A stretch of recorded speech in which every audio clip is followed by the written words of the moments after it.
வணக்கம். ஆகாஷ்வாணி புதுச்சேரி மாநில செய்திகள் வாசிப்பவர் சரவணகுமார்.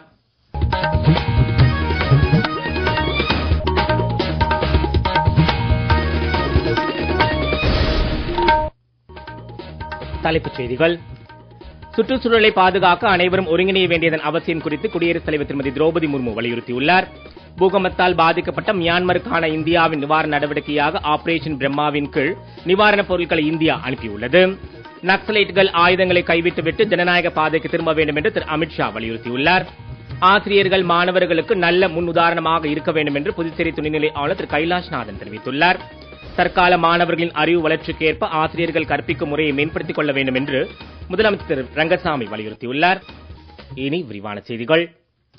சுற்றுச்சூழலை பாதுகாக்க அனைவரும் ஒருங்கிணைய வேண்டியதன் அவசியம் குறித்து குடியரசுத் தலைவர் திருமதி திரௌபதி முர்மு வலியுறுத்தியுள்ளார். புதுடெல்லியில் உள்ள விஞ்ஞான் பவனில் தேசிய சுற்றுச்சூழல் மாநாட்டை இன்று தொடக்கி வைத்து பேசிய அவர், சுற்றுச்சூழல் பாதுகாப்பு குறித்து கூடுதல் விழிப்புணர்வு பொதுமக்களிடையே ஏற்படுத்த வேண்டும் என கேட்டுக் கொண்டார்.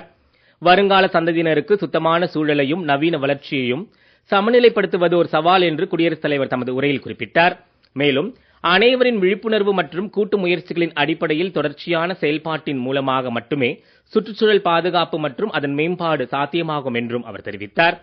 தேசிய பசுமை தீர்ப்பாயம் ஏற்பாடு செய்துள்ள இந்த 2 நாள் மாநாட்டில் சுற்றுச்சூழலை பாதுகாக்க பருவநிலை மாற்றம், மாசு கட்டுப்படுத்துதல், பல்லுயிர் பெருக்க பாதுகாப்பு, நீடித்த வளர்ச்சி ஆகிய 4 முக்கிய பிரிவுகளில் வல்லுநர்கள் மற்றும் ஆர்வலர்கள் உள்ளிட்ட பலர் தங்கள் கருத்துக்களை பகிர்ந்து கொள்ள உள்ளனர். இந்நிகழ்ச்சியில் பங்கேற்று உரையாற்றிய மத்திய சுற்றுச்சூழல் துறை அமைச்சர் திரு பூபேந்தர் யாதவ், கரியமில வாயு வெளியேற்றத்தை முற்றிலும் குறைக்க மத்திய அரசு பல்வேறு நடவடிக்கைகளை மேற்கொண்டு வருவதாகவும் 2030ஆம் ஆண்டிற்குள் உலக அளவில் 3வது பெரிய எரிசக்தி உற்பத்தி செய்யும் நாடாக இந்தியாவை உருவாக்குவதை குறிக்கோளாக கொண்டு மத்திய அரசு செயல்படுவதாகவும் குறிப்பிட்டார். மியான்மர் நாட்டில் நேற்று காலை 7.7 ரிக்டர் அளவில் ஏற்பட்ட நிலநடுக்கத்தில் உயிரிழந்தோரின் எண்ணிக்கை 1000ஆக உயர்ந்துள்ளதாக அந்நாட்டு ராணுவம் அறிவித்துள்ளது. மீட்பு மற்றும் தேடுதல் பணிகள் தொடர்ந்து நடைபெற்று வருகின்றன. மேலும் உயிரிழப்புகள் அதிகரிக்கக்கூடும் என்று எதிர்பார்க்கப்படுகிறது. மியான்மரில் ஏற்பட்ட பேரழிவு குறித்து அந்நாட்டு மூத்த ஜெனரல் மின் ஹாங் அலைங்குடன் பிரதமர் திரு நரேந்திர மோடி தொலைபேசியில் தொடர்பு கொண்டு பேசினார். பேரழிவில் ஏற்பட்ட உயிரிழப்புகளுக்கு தனது ஆழ்ந்த இரங்கலை தெரிவித்துக் கொள்வதாக பிரதமர் தமது சமூக ஊடக பதிவில் குறிப்பிட்டுள்ளார். நெருங்கிய நட்பு நாடான மியான்மர் மக்களுக்கு இந்த கடினமான நேரத்தில் இந்தியா உறுதுணையாக நிற்கிறது என்று பிரதமர் தெரிவித்தார். பூகம்பத்தால் பாதிக்கப்பட்ட மியான்மருக்கான இந்தியாவின் நிவாரண நடவடிக்கையாக ஆபரேஷன் பிரம்மாவின் கீழ் முதற்கட்டமாக 15 டன் அளவிலான நிவாரணப் பொருட்களை இந்தியா அனுப்பி வைத்துள்ள நிலையில் மேலும் 2 விமானப்படையின் விமானங்கள் நிவாரணப் பொருட்களுடன் புறப்படுகின்றன. மீட்புக் குழுவும் மருத்துவக் குழுவும் இந்தியாவிலிருந்து அனுப்பி வைக்கப்பட்டுள்ளதாக மத்திய வெளியுறவுத்துறை அமைச்சர் டாக்டர் ஜெய்சங்கர் தமது ஊடக பதிவில் தெரிவித்துள்ளார். தாய்லாந்திலும் பலத்த நிலநடுக்கம் ஏற்பட்டதாக தகவல்கள் தெரிவிக்கின்றன. அங்கு 10 பேர் உயிரிழந்ததாகவும் 9 பேர் காயமடைந்ததாகவும் தெரிவிக்கப்பட்டுள்ளது. பிரதமர் திரு நரேந்திர மோடி மகாராஷ்டிரா மாநிலம் நாக்பூரில் சோலால் பாதுகாப்பு மற்றும் விண்வெளி நிறுவனத்தில் வெடிமருந்து சோதனை தளம் UAV ஓடுதள வசதியை நாளை திறந்து வைக்க உள்ளார். பிலாஸ்பூரில் 33,700 கோடி ரூபாய் மதிப்பிலான நிறைவுற்ற பணிகளை தொடக்கி வைத்து புதிய திட்டங்களுக்கும் அவர் அடிக்கல் நாட்ட உள்ளார். தொடர்ந்து சத்தீஸ்கர் செல்லும் பிரதமர் அங்கு கல்வி கட்டமைப்பை மேம்படுத்தும் நோக்கில் 29 மாவட்டங்களில் 130 PMC பள்ளிகளை நாட்டிற்கு அர்ப்பணிக்க உள்ளார். சத்தீஸ்கரில் பாதுகாப்பு படையினர் மேற்கொண்ட நடவடிக்கைகளின் காரணமாக 16 நக்சலைட்டுகள் சுட்டுக் கொல்லப்பட்டனர். சுக்மா மாவட்டத்திற்கு உட்பட்ட வனப்பகுதியில் நக்சலைட்டுகள் பதுங்கியிருப்பதாக கிடைத்த ரகசிய தகவலை அடுத்து பாதுகாப்பு படையினர் தேர்தல் வேட்டையில் ஈடுபட்ட போது இந்த துப்பாக்கி சண்டை ஏற்பட்டது. இதில் 16 நக்சலைட்டுகள் கொல்லப்பட்டதாகவும் பாதுகாப்பு படையினர் 2 பேர் காயமடைந்ததாகவும் தகவல்கள் தெரிவிக்கின்றன. அப்பகுதியில் பாதுகாப்பு வலுப்படுத்தப்பட்டு கண்காணிப்பு நடவடிக்கைகள் தீவிரப்படுத்தப்பட்டுள்ளன. நக்சலைட் பிரச்சனைகளுக்கு முடிவு கட்டுவதில் மத்திய அரசு உறுதியுடன் இருப்பதாக மத்திய உள்துறை அமைச்சர் திரு அமித்ஷா கூறியுள்ளார். பாதுகாப்பு படையினர் மேற்கொண்ட இந்த நடவடிக்கையின் மூலம் ஏராளமான ஆயுதங்களும் பறிமுதல் செய்யப்பட்டுள்ளதாக அவர் தமது சமூக வலைதளத்தில் குறிப்பிட்டுள்ளார். நக்சலைட்டுகள் ஆயுதங்களை கைவிட்டுவிட்டு ஜனநாயக பாதைக்கு திரும்ப வேண்டும் என்று திரு அமித்ஷா வலியுறுத்தியுள்ளார். இதனிடையே 2 நாள் பயணமாக இன்று பீகார் செல்லும் அவர் பாட்னாவில் பாராளுமன்ற மற்றும் சட்டமன்ற உறுப்பினர்களை சந்தித்து பேச உள்ளார். நாளை மாநில அளவிலான கூட்டுறவுத்துறை மாநாட்டை அவர் தொடக்கி வைக்க உள்ளார். பிரதமர் திரு நரேந்திர மோடி நாட்டு மக்களுடன் தமது எண்ணங்களை பகிர்ந்து கொள்ளும் 120வது மன் கி பாத் என்னும் மனதின் குரல் நிகழ்ச்சி ஆகாஷ்வாணியில் நாளை காலை 11 மணிக்கு ஒலிபரப்பாக உள்ளது. இந்நிகழ்ச்சி ஆகாஷ்வாணி மற்றும் தூர்தர்ஷனின் அனைத்து அலைவரிசைகளிலும் AIR செய்தி வலைதளத்திலும் நியூஸ் ஆன் ஏர் மொபைல் செயலியிலும் ஒலிபரப்பாக உள்ளது. ஆகாஷ்வாணியில் பிரதமரின் இந்தி உரையை தொடர்ந்து அதன் பிராந்திய மொழி வடிவம் இடம்பெறும். பிரதமரின் இந்த மன் கி பாத் நிகழ்ச்சி நாளை இரவு 8 மணிக்கு மீண்டும் ஒலிபரப்பாகும். நீங்கள் கேட்டுக்கொண்டிருப்பது மாநில செய்திகள். நேயர்கள் ஆகாஷ்வாணி செய்திகளை உடனுக்குடன் தெரிந்து கொள்ள எமது புதுச்சேரி மண்டல செய்தி பிரிவின் சமூக ஊடகங்களான @adnews_புதுவை என்ற எக்ஸ் பக்கத்திலும், all India radio news Puducherry என்ற Facebook பக்கத்திலும், @RNU புதுச்சேரி என்ற யூடியூப் சேனலிலும் கேட்கலாம். செய்திகள் தொடர்கின்றன. சுயசார்பு இந்தியா இயக்கத்திற்கு வலு சேர்க்கும் வகையில் 62,500 கோடி ரூபாய் மதிப்பிலான பாதுகாப்பு தளவாடங்களை கொள்முதல் செய்வதற்கு மத்திய அரசு ஒப்புதல் அளித்துள்ளதாக பாதுகாப்புத்துறை அமைச்சர் திரு ராஜ்நாத் சிங் தெரிவித்துள்ளார்.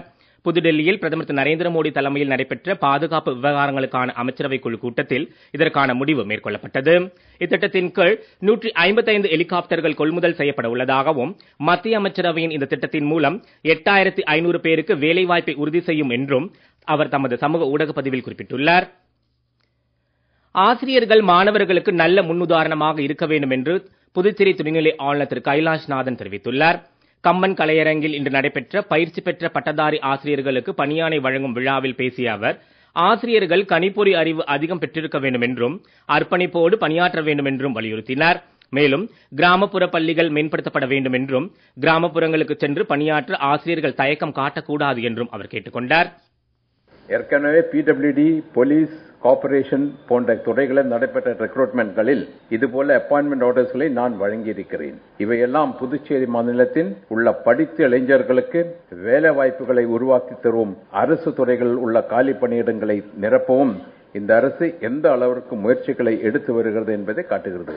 பள்ளிகளில் புதிய ஆசிரியர்கள் நியமனம் செய்வது அல்லது ஆசிரியர்களுக்கு பதவி உயர்வு வழங்குவது என்பது நம்முடைய கல்வித்துறையின் உள்கட்டமைப்பு, திறன், தரமான கல்வி முறை ஆகியவற்றை அனைத்து விதத்திலும் வலுப்படுத்தும் முயற்சியாகவே நான் பார்க்கிறேன்.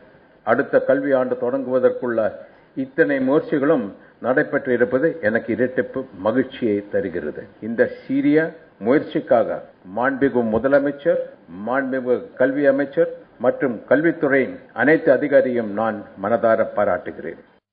புதுச்சேரி கல்வித்துறை சார்பில் ஆசிரியர்களுக்கான பணி நியமன ஆணையை முதலமைச்சர் திரு ரங்கசாமி வழங்கி பேசிய போது, தற்கால மாணவர்களின் அறிவு வளர்ச்சிக்கு ஏற்ப ஆசிரியர்கள் கற்பிக்கும் முறையை மேம்படுத்திக் கொள்ள வேண்டும் என்றும், மாணவர்கள் தாமாக முன்வந்து கல்வி கற்கும் சூழலை ஏற்படுத்த வேண்டும் என்றும் கேட்டுக்கொண்டார். அனைவருக்கும் இலவசமாக கல்வி கிடைக்க வேண்டும் என்பது தமது அரசின் நோக்கம் என்றும், கல்வித்துறையில் உள்ள அனைத்து காலி பணியிடங்களையும் நிரப்ப நடவடிக்கை எடுக்கப்பட்டு வருவதாகவும் அவர் கூறினார். இப்போ உலகத்தோட செய்திகளை விரைவாக தெரிந்து கொள்கின்ற வாய்ப்பு பிள்ளைங்களுக்கு இருக்கின்றது. அது மாதிரி நம்முடைய ஆசிரியர் அந்த பிள்ளைங்களுக்கு சொல்லித் தரும்போது அந்த பிள்ளைங்களுக்கு ஈடு கொடுக்கிறவாறு நாமும் நம்மை மாற்றிக்கொள்ள வேண்டும். நாமும் கொஞ்சம் ஷார்ப்பா இருக்கணும், நிறைய செய்தி கொண்டு தெரிந்து கொள்ள வேண்டும். அப்படி இருந்தால் தான் இன்னைக்கு இருக்கிற பிள்ளைங்க நம்மளால சமாளிக்க முடியும். ஒரு நல்ல மாணாக்கர்களை உருவாக்குகின்ற பெரிய பொறுப்பு உங்களிடம் இருக்கின்றது. நம்முடைய புதுச்சேரியை பொறுத்த வரைக்கும் கல்வி என்பது ஒரு இலவசமாக எல்லோரும் கிடைக்க வேண்டும். குறிப்பா ஏழையிலேயே குடும்ப சார்ந்த பிள்ளைங்க, நடுத்தர குடும்பம் சார்ந்த பிள்ளைங்க, அவனுக்கு ஒரு நல்ல கல்வி கிடைக்க வேண்டும் என்பதுதான் என்னுடைய மிக முக்கிய நோக்கம், எங்களுடைய அரசுடைய மிக முக்கிய நோக்கம். எந்த சிரமமும் இல்லாமல் அவர்கள் உயர்கல்வி பெறுகின்ற அளவுக்கு அரசாங்கம் பல திட்டங்களை செயல்படுத்தி வருகின்றது. எளிதாக கல்வி கிடைத்துக் கொண்டிருக்கின்றது. எல்லா ஆசிரியர் பிரைமரி ஸ்கூல் டீச்சர்ஸ் போடுறோம், அடுத்து டிஜிடி போடுறோம், பிஇடி, அது எல்லாம் எந்தெந்த போஸ்ட் எல்லாம் காலியாக எல்லாம் ஃபில்அப் பண்ணணும்னு சொல்லியிருக்கிறேன். இந்நிகழ்ச்சியில் கல்வித்துறை அமைச்சர் திரு நமச்சிவாயம், தலைமை செயலர் திரு சரத் சௌஹான், கல்வித்துறை இயக்குநர் திருமதி பிரியதர்ஷினி மற்றும் அதிகாரிகள் பங்கேற்றனர். புதுச்சேரி மக்களுக்கு, குறிப்பாக தெலுங்கு, கன்னடம் பேசும் மக்கள் அனைவருக்கும் தமது உளம் கனிந்த யுகாதி நல்வாழ்த்துக்களை தெரிவித்துக் கொள்வதாக முதலமைச்சர் திரு ரங்கசாமி கூறியுள்ளார். இயற்கையின் வருடாந்திர சுழற்சிக்கான தொடக்கத்தையும் வசந்த காலத்தின் வருகையும் கொண்டாடும் புத்தாண்டு பண்டிகைகளில் யுகாதியும் ஒன்று என்றும், தெலுங்கு, கன்னட மொழிகளால் மக்கள் மகிழ்ச்சியோடும் எழுச்சியோடும் கொண்டாடப்படும் இந்த யுகாதி பண்டிகை அனைவருக்கும் செழிப்பையும் மகிழ்ச்சியும் வழங்குவதாக அமையட்டும் என்றும் அவர் வாழ்த்து தெரிவித்துள்ளார். IPL T20 கிரிக்கெட் தொடரில் அகமதாபாத்தில் இன்றிரவு 7:30 மணிக்கு நடைபெறும் போட்டியில் மும்பை இந்தியன்ஸ் அணியும் குஜராத் டைட்டன்ஸ் அணியும் களம் காண்கின்றன. மீண்டும் தலைப்புச் செய்திகள். சுற்றுச்சூழலை பாதுகாக்க அனைவரும் ஒருங்கிணைய வேண்டியதன் அவசியம் குறித்து குடியரசுத் தலைவர் திருமதி திரௌபதி முர்மு வலியுறுத்தியுள்ளார். பூகம்பத்தால் பாதிக்கப்பட்ட மியான்மருக்கான இந்தியாவின் நிவாரண நடவடிக்கையாக ஆபரேஷன் பிரம்மாவின் கீழ் நிவாரணப் பொருட்களை இந்தியா அனுப்பியுள்ளது. நக்சலைட்டுகள் ஆயுதங்களை கைவிட்டுவிட்டு ஜனநாயக பாதைக்கு திரும்ப வேண்டும் என்று திரு அமித்ஷா வலியுறுத்தியுள்ளார். ஆசிரியர்கள் மாணவர்களுக்கு நல்ல முன் உதாரணமாக இருக்க வேண்டும் என்று புதுச்சேரி துணைநிலை ஆளுநர் திரு கைலாஷ்நாதன் தெரிவித்துள்ளார். தற்கால மாணவர்களின் அறிவு வளர்ச்சிக்கு ஏற்ப ஆசிரியர்கள் கற்பிக்கும் முறையை மேம்படுத்திக் கொள்ள வேண்டும் என்று முதலமைச்சர் திரு ரங்கசாமி வலியுறுத்தியுள்ளார். இத்துடன் செய்தியறிக்கை நிறைவு பெறுகிறது. வணக்கம்.